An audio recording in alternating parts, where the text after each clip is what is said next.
স্পোর্টসের পুরোপুরি ভিন্ন একটা জায়গা আপনাদেরকে আজকে নিয়ে এসেছি, ভিন্ন একটা প্ল্যাটফর্ম, ভিন্ন একটা মঞ্চ এবং বসুন্ধরা স্পোর্টস সিটির একটা সংযোজন জলকান ইনডোর অ্যারিনা। এবং এখানে কিন্তু যে ফ্যাসিলিটিস আছে সেটা দেখে মোটামুটি আমার মাথা ঘুরে গেছে। নিশ্চয়ই আপনারাও যখন জানবেন বা শুনবেন বা দেখবেন আপনারা অবাক হবেন। এত বড় একটা প্র্যাকটিস ভ্যানু, এত বড় একটা ভ্যানু বাংলাদেশে রয়েছে এবং এটা নাকি এশিয়ার টপ নচ ভ্যানু বক্সিংয়ের জন্য, মুইথাইয়ের জন্য, এমএমএর জন্য। এবং এই বিষয়গুলো নিয়ে আজকে কথা বলবো এবং পেয়ে গেছি বাংলাদেশের বক্সিংয়ের পোস্টার বয় যাকে বলা হয়। নামটা অলরেডি আপনারা জেনে গেছেন, সুরকৃষ্ণ চাকমা এই মুহূর্তে আমার সাথে রয়েছেন এবং এখানে এসে তার নাগালটা এই কারণে পেয়েছি, তিনি কিন্তু এখানে ট্রেনার হিসেবেও কাজ করছেন এবং বাংলাদেশের বক্সিংয়ের ফেসটাই তিনি এই মুহূর্তে, যেটা আমার কাছে মনে হয়। কেমন আছেন? জি ভালো আছেন? আমি যে কথাগুলো বললাম ঠিক আছে? হ্যাঁ, জি। বলছেন ঠিক আছে। আচ্ছা, সুরকৃষ্ণ চাকমা, একটা বিষয় নিয়ে আমি আমি আপনার কাছে বক্সিং রিলেটেড বিষয় জানতে যাব। তবে তার আগে কিছুদিন আগে আপনার একটা ফেসবুক পোস্ট, সেটা নিয়ে বেশ আলোচনা হচ্ছে, সেইটা নিয়ে একটু জানতে চাই। অনেক কথা হচ্ছে, এটা নিয়ে আলোচনা সমালোচনা চলছে। এই বিষয়টা কি একটু ক্লিয়ার করবেন আপনি আমাদের মাধ্যমে? আসলে আমি মনে করেছি আর আমার যেটা মানে মনে হয়েছে আরকি, আমি দীর্ঘ 13 সাল থেকে দেশকে রিপ্রেজেন্ট করতেছি অ্যামেচার 2022 পর্যন্ত খেলেছি। বার্মিংহাম কমনওয়েলথ গেমস লাস্ট ছিল। পরবর্তীতে প্রফেশনাল বক্সিং শুরু করি, কন্টিনিউ এখনও করতেছি। তো আমি মনে করেছি যে এই ইয়েতে আমার নাম থাকা উচিত ছিল। সেটা আমি আরেকটু ক্লিয়ার করি। আপনারা জানেন যে বর্তমান সরকার ক্রীড়াঙ্গনে দারুণ কিছু পদক্ষেপ নিয়েছেন এবং যেই পদক্ষেপগুলোর জন্য গোটা ক্রীড়াঙ্গন বদলে যেতে পারে এবং এখান থেকে অনেক প্রতিভাবান ক্রীড়াবিদ উঠে আসতে পারে। সেটা হচ্ছে ক্রীড়া কার্ড, ক্রীড়া ভাতা এবং তাদের 500 জন ক্রীড়াবিদকে বেতনের আওতায় নিয়ে আসার যে পরিকল্পনা, সেই ক্রীড়া কার্ডের ব্যাপারেই আমরা কথা বলছি এবং সেটা নিয়ে সুরকৃষ্ণ চাকমার একটা ছোট্ট আক্ষেপ রয়েছে, সেই বিষয়ে কথা বলছি। জি, আপনি কন্টিনিউ করতে পারেন। জি, ওইটার জন্য মূলত কারণ হচ্ছে আমি দেখেছি যে আমার মতো 2014 সালে যারা ন্যাশনাল টিমে ছিল, অন্য গেমসেও 2026 পর্যন্ত এসে দেখবেন না যে খুব খুব কম প্লেয়ারই পাবেন কন্টিনিউ করছে 14 to 2026, এটা কিন্তু প্রায় এক যুগের কাছাকাছি। তো আপনি অন্যান্য ন্যাশনাল টিমেও দেখতে পাবেন এত লং টাইম খেলার মতো বা খুব মানে খুব গুটি কয়েক প্লেয়ারই পাবেন যে লং টাইম খেলতেছে দেশের জন্য। তো আমি অ্যামেচার প্রফেশনাল বক্সিং সব মিলিয়ে এখনও করে যাচ্ছি। আমি মনে করি আসলে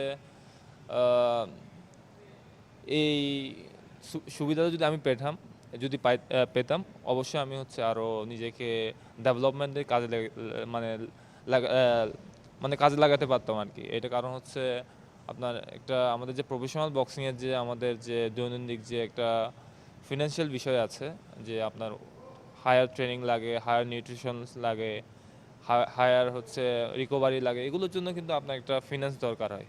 তো এই সরকার থেকে যদি এই হেল্পটা পাওয়া যেত, অন্তত অনেকটা সহজ হতো আর কি আমার জার্নিটা।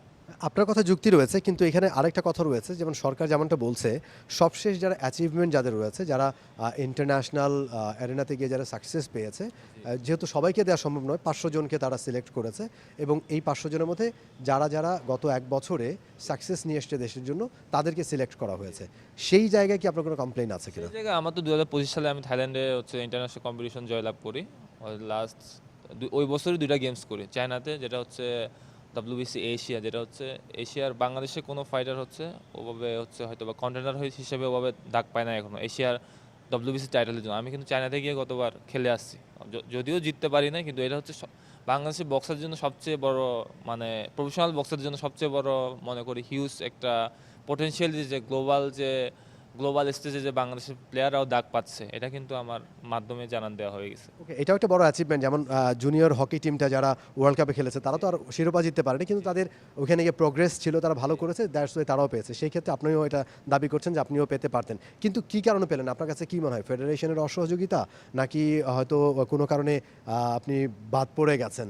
এটা আপনার কাছে কি মনে হয়েছে, কিংবা আপনি কি যোগাযোগ করেছেন কারোর সাথে, কি উত্তর পেয়েছেন? আমার কাছে মনে হয় এটা, আমি যেহেতু অ্যামেচার করেছি দীর্ঘদিন, কিন্তু এটা মূলত সিলেকশন হয়েছে অ্যামেচার প্রক্রিয়ার মাধ্যমে, ফেডারেশনের মাধ্যমে। কিন্তু আমাদের বাংলাদেশের প্রফেশনাল বক্সিং যে এক্সিট করে, হয়তো বা আমাদের ক্রীড়া মন্ত্রণালয় বা ফেডারেশনগুলো, মানে ক্রীড়া NSC এগুলো জানে না এখনও প্রফেশনাল বক্সিংয়ে। কারণ অ্যামেচারের গন্ডি কিন্তু ওই ফেডারেশনের ভিতরে, কিন্তু প্রফেশনাল কিন্তু ফেডারেশন কন্ট্রোল করে না। কিন্তু প্রফেশনালের বোর্ডটা কিন্তু হিউজ, যেটা আপনার সব প্লেয়াররা কিন্তু অ্যামেচার থাকে প্রথমে, মাইক টাইসন, মোহাম্মদ আলী, সব প্লেয়ার অ্যামেচার বক্সিং করতো, কিন্তু ওরা ফেমাস হয়েছে হচ্ছে প্রফেশনাল বক্সিংয়ের মাধ্যমে। তো আপনার হচ্ছে যদি ভালো কিছু করতে চান বা আরও বেশি গ্লোবালে দেশকে রিপ্রেজেন্ট করতে চান, প্রফেশনাল বক্সিংয়ের কিন্তু কোনো বিকল্প নাই। আর প্রফেশনাল বক্সিং পটেনশিয়ালিটি কিন্তু অন্যরকম, যেটা দেশকে হচ্ছে আপনার হচ্ছে অ্যামেচারের চেয়ে প্রতিনিধিত্ব করা যায় হচ্ছে প্রফেশনাল বক্সিংয়ের মাধ্যমে। তার মানে বিষয়টা কি এরকম ঘটেছে, যেহেতু আমাদের ফেডারেশন হচ্ছে অ্যামেচার বক্সিংয়ের জন্য, এবং আপনার যে সাকসেসটা, আপনার যে অ্যাচিভমেন্টটা সেটা প্রফেশনাল বক্সিংয়ে, সেই কারণে কি রিসেন্ট যদি বলা যায়, রিসেন্ট যদি অ্যাচিভমেন্ট ধরা হয় প্রফেশনাল বক্সিং। আর আমি হিস্ট্রি যদি বলেন, আমি ন্যাশনাল টিমে আনবিটেন চ্যাম্পিয়ন ছিলাম 2013 থেকে ন্যাশনাল চ্যাম্পিয়ন, প্লাস হচ্ছে লাস্ট ওই যে বার্মিংহামে গেলাম 2022 পর্যন্ত। তারপরে হচ্ছে আমি সাউথ এশিয়ান গেমসে ব্রোঞ্জ মেডেল আছে, লাস্ট সাউথ এশিয়ান গেমস। এখনও সাউথ এশিয়ান 19-এর পরে কিন্তু কোনো গেমস হয় না। তো অ্যামেচার এবং প্রফেশনাল দীর্ঘদিন কিন্তু আমি খেলে যাচ্ছি। আমি মনে করি আমাদের যদি এই হেল্পটা করা হতো, আমি মনে করি আরও ভালো কিছু হতো আর কি। নিশ্চয়ই আপনার যুক্তি রয়েছে এবং আপনি সেটার হয়তো প্রাপ্য। নিশ্চয়ই ক্রীড়া মন্ত্রণালয়, ফেডারেশন আবার আপনার এই কথার পরে তারা হয়তো বিবেচনা করে দেখবেন, সেটা আমাদের রিকোয়েস্ট তার কাছে, সেই বিষয়গুলো বিবেচনা করে দেখবেন। একটু জানতে চাই জেডএফসি নিয়ে, যেটা হয়ে গেল 18 তারিখে ফার্স্ট সিজন এখানে হয়ে গেল এবং বেশ সাড়া ফেলেছে। এখানে 3টা ক্যাটাগরিতে অনুষ্ঠিত হয়েছে, MMA, বক্সিং এবং মুই থাই। এটা নিয়ে আপনার অবজারভেশন কি? এটা মনে করি হচ্ছে বাংলাদেশের history one of the biggest event বলবো, কারণ হচ্ছে এখানে শুধু একটা কম্ব্যাট স্পোর্টস না, এখানে কিন্তু বাংলাদেশের কম্ব্যাট স্পোর্টসের যে একটা মানে বিপ্লব, এটার মাধ্যমে কিন্তু হয়ে গেছে বলে মনে করি। কারণ এখানে একটা ইভেন্ট না, একটা ডিসিপ্লিন না, এখানে হচ্ছে 3টে ডিসিপ্লিন, যেখানে হচ্ছে বক্সিং, মুয়াই থাই এবং হচ্ছে MMA। এগুলো সংযোজনের মাধ্যমে কিন্তু বাংলাদেশের যে একটা কম্ব্যাট স্পোর্টসের যে বিপ্লব, এটা কিন্তু এর মাধ্যমে হয়ে গেছে বলে মনে করি। বসুন্ধরা স্পোর্টস সিটির এই ভ্যান্যুটা নিয়ে কী বলবেন? এই যে জালকান ইনডোর অ্যারেনা, আপনি তো বিশ্বের বিভিন্ন দেশে গেছেন, আপনি বাংলাদেশের হয়ে কমনওয়েলথ গেমসে প্রতিনিধিত্ব করেছেন, সেই দিক থেকে এই ভ্যান্যুটা, এই অ্যারেনাটাকে কী বলবেন বাংলাদেশের বক্সিংয়ের জন্য, মুই থাইয়ের জন্য কিংবা MMA-এর জন্য কতটা প্রভাব ফেলতে পারে? আমি মনে করি যে এই যে জুলকান অ্যারেনা যেটা আছে, এটা বাংলাদেশে মনে করব, এটা হচ্ছে বাংলাদেশে না, শুধু সাউথ এশিয়া অনেক জায়গায় গেছি আমি, এশিয়ার অনেক জায়গায় গেছি, এরকম ফেসিলিটিস খুব কম জিমে আছে। কারণ এরকম হচ্ছে শুধু হচ্ছে যেমন আমাদের যারা কোচরাও আছেন, মুয়াই থাই বলেন, MMA কোচরা আছেন, রেসলিং কোচ আছেন, ওরা হচ্ছে সবই ওয়ার্ল্ডের ভালো ভালো জায়গা থেকে ট্রেনিং করা বা ওনাদের অ্যাচিভমেন্ট হিউজ। আমি মনে করি এই অ্যারেনার মাধ্যমে হচ্ছে বাংলাদেশে হচ্ছে আরও ভালো কিছু পেতে যাচ্ছে আর কি।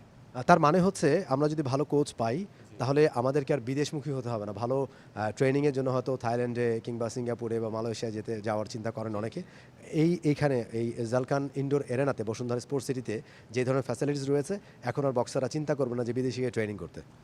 আমি মনে করি এখানে যে ফ্যাসিলিটিস আছে, ওয়ার্ল্ডের যতই জায়গা যান না কেন, এখানে এনাফ, মোর দ্যান এনাফ। কিন্তু আমাদের লাগবে হচ্ছে ট্রেনিং, ভালো ট্রেনিং, বা কীভাবে কি আমাদের যে প্ল্যানিং, নিউট্রিশন, কীভাবে হচ্ছে আমাদের প্লেয়াররা থাকবে, খাবে, এটার উপর জোরদার দিতে হবে। এবং কি হচ্ছে আপনার হচ্ছে শিডিউল অনুযায়ী ট্রেনিংটা ইম্পর্ট্যান্ট। এখানে হচ্ছে লং টাইম প্ল্যান নিয়ে যদি এগানো যায়, এখানে হচ্ছে এখান থেকে ওয়ার্ল্ড চ্যাম্পিয়নও সম্ভব, এই জিমের থেকে ওয়ার্ল্ড চ্যাম্পিয়ন তৈরি করা সম্ভব। For more updates, subscribe to our YouTube channel and click on the bell icon. Follow us on Facebook and Instagram. Download T-Sports app to enjoy exciting games and highlights. Visit tsports.com.